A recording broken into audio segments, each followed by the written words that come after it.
अमरावतीतील फ्रेझरपुरा police station हद्दीतील सुंदरलाल चौक परिसरात पतीला जीवे मारण्याचा प्रयत्न झाल्याची गंभीर घटना उघडकीस आली आहे। मिळालेल्या माहितीनुसार गेल्या अनेक दिवसांपासून पती पत्नीमध्ये सतत वाद सुरू होते।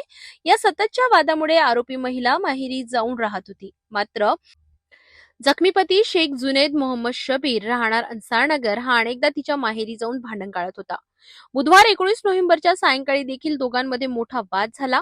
या सततच्या तणावाच्या पार्श्वभूमीवर रागाच्या भरात पत्नीने चाकू उचलून पतीच्या गळ्यावर वार केला। या हल्ल्यात जुनेदच्या गळ्यावर खोल जखम झाली असून त्याला तातडीने जिल्हा सामान्य रुग्णालयात दाखल करण्यात आले।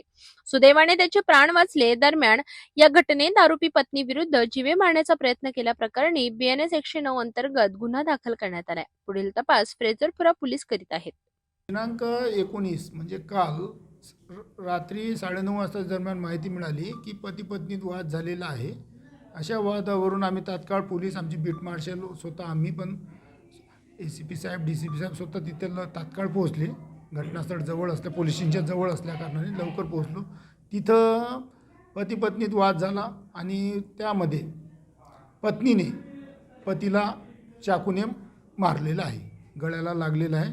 पतीला दवाखान्यात भरती केलेलं आहे। सध्या त्यांच्यावर उपचार सुरू आहे आणि ज्या महिलेने मारलेलं आहे तिला ताब्यात घेऊन कारवाई करत आहे।